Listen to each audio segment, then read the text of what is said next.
उधर छत्तीसगढ़ के दंतेवाड़ा में नक्सलियों ने कायराना करतूत को अंजाम दिया, जिसमें 10 जवान शहीद हो गए। इस घटना से नक्सलियों ने एक बार फिर अपनी ताकत दिखाने की कोशिश की है।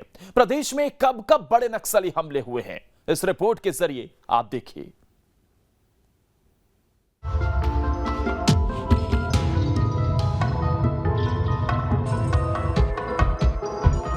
जी हां, दंतेवाड़ा में नक्सलियों की कायराना करतूत से एक बार फिर उनकी बौखलाहट सामने आई है।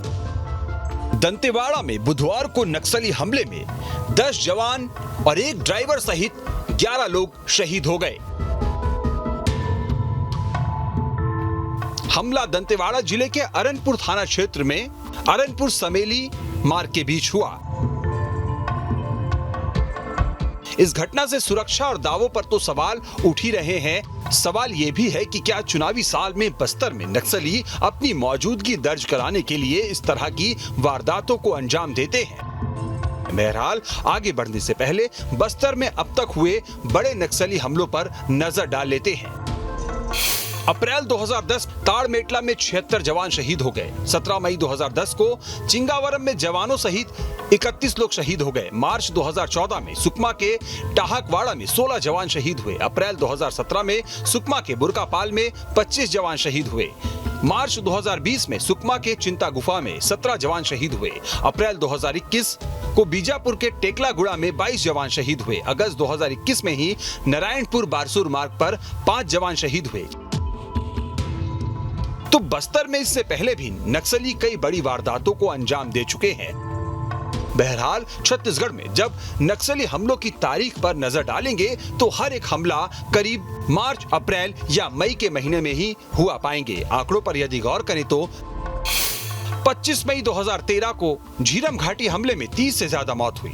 11 मार्च 2014 को झीरम घाटी हमले में 14 जवान शहीद हो गए। 12 अप्रैल 2014 को बस्तर में 5 जवान सहित 14 की मौत हुई।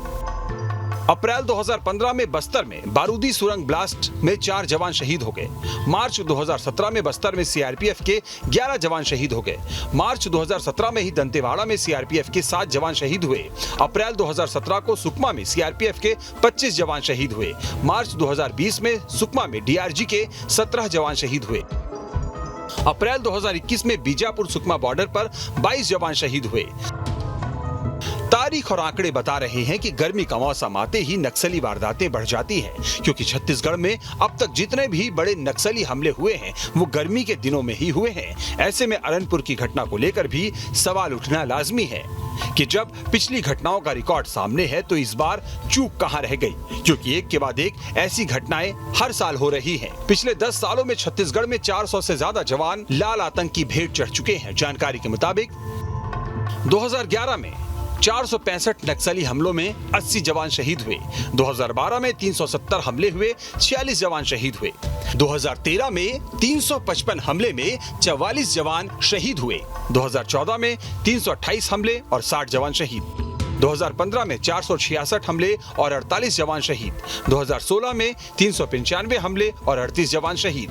2017 में 373 हमले और 60 जवान शहीद। 2018 में 392 हमले और 55 जवान शहीद। 2019 में 263 हमले और 22 जवान शहीद, जबकि 2020 में 315 नक्सली हमले हुए, जिसमें 36 जवानों की मौत हुई। जवानों की शहादत की आंकड़े बता रहे हैं कि छत्तीसगढ़ हमारे वीर जवानों के लिए कब्रगाह बनता जा रहा है। ऐसे में बड़ा सवाल ये है कि क्या अब आर पार की लड़ाई का वक्त आ गया है। Team news state.